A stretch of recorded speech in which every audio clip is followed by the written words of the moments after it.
I am here in studio with State Representative Joan Meschino of Hull. She represents Hull, Cohasset, and Hingham. So glad to have you here on this beautiful day. Oh, thanks for having me in again. This is terrific. I love this kind of weather. It's not snowing, it's not raining, there's no ice. And right now, except for ticks, there's no bugs out there. This is like magic time. As long as there's sunshine. That's all we care about. Oh, thank you. That's right. I want to talk with you about a few things. I know you're very good about stopping by and giving us regular updates. But two things I looked at and saw, though I don't think we've ever talked about, which are interesting and good organizations. Tell me about the Mass Land Conservation Conference. It's got a long title. Sounds like they're involved in a lot of things. So it's a wonderful organization, and they happen to have their annual meeting recently. So I drove out all the way to Springfield to attend, and it's every state agency, it's every nonprofit that is really looking at the environment, and particularly around conservation of our natural and working lands.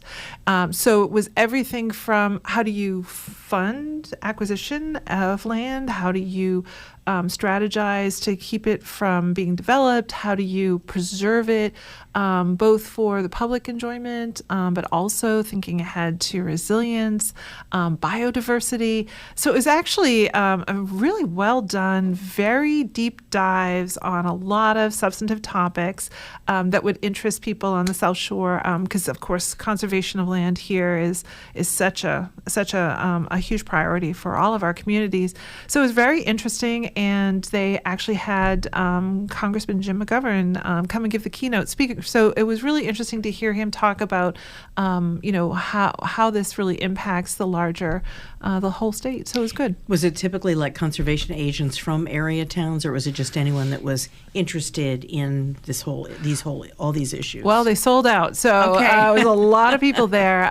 We heard about it through the Nature Conservancy and Audubon. We're very close to those organizations. They helped us draft our most recent filed bill to preserve natural and working lands, and which we got some new language in there to expressly conserve things like watersheds and marshlands and things that are really important to our coastal communities, both for preserving our watersheds, obviously, is for the drinking, but also for our drinking water, but also for our for resilience, for coastal resilience, and for that adaptation and climate change. And that's going to be a big initiative out of the Healy-Driscoll administration this year, because of course we're looking ahead to the environmental bond bill. So we're hoping that the administration is actually going to spend some real money in the ways that would be very welcomed in our communities. When I talk about fishing partnership, that's not just someone to hang out with and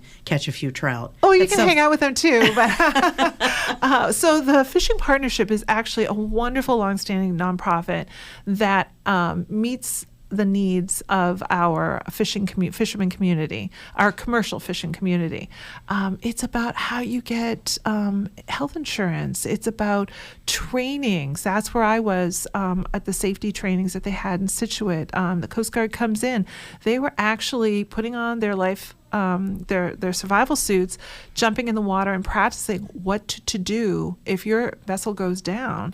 How to bind together, how to move around in the suits, how to make a bigger target so that the helicopter can find you, and it was how to light flares. I mean, so there was what to deal with an active leak on the boat, like strategies to stem the water flow in.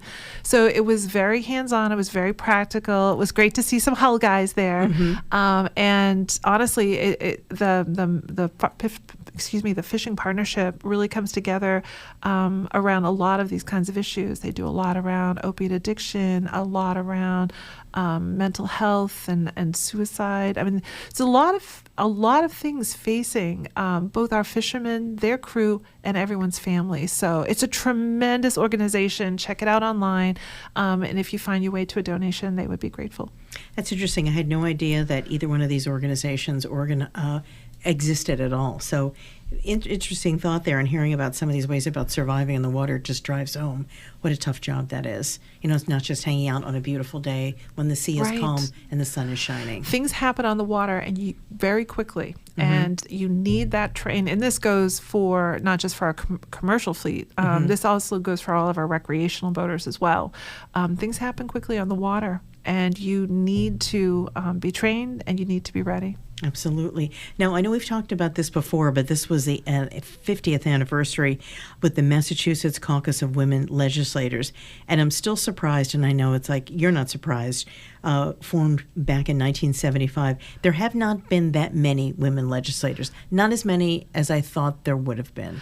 I know we can't seem to break that sort of 31%. So right now there are 62 women, House and Senate, elected, state elected representative senators, and we just we had so many fabulous women step away last session after their career, and we're always maintaining that level, but we're just not quite making it over that. I think I was 195. I think I'm the 195th, and maybe we've hit 240 now. But probably 10,000 men, just to give you a little scope, have been elected over the years. So we've got a long way to go, ladies. It's a great job, and what we're really doing is highlighting and promoting all of the women that have in prior service, and then they'll get to those of us that are in current service. We just had a big press conference, how we're going to celebrate the year, and there's a series of events just to uplift the mission, which is really to promote women in elected service, to really look at the economic, women's economic health and children, but also maternal health, and those are the three big priorities. So, although you think that you've got the governor, lieutenant governor, and attorney general here in Massachusetts, all women. So the treasurer and the auditor too. That's right. So that should count for something. Yes, and that should be weighted a little extra. Do you remember when you were younger or even a teenager, did you have interest in becoming a state legislator? Was there anything that inspired you to do that? Did you hear someone speak? So it never occurred to me, and for those of you who know me when I was young, I am very shy. So it really never crossed my mind. But there was a local issue going on in Hull, and I thought to myself, I can contribute here. I have something I can add here. And so it was just responsive to something that was going on in the community. And to my delight, I got on the select board. People put their faith in me, and I loved it. You just never know what issue will come across your desk. It puts you in a position to really set a tenor and a tone for how people interact with government. And quite frankly, as a state rep, I get up every day and we help people.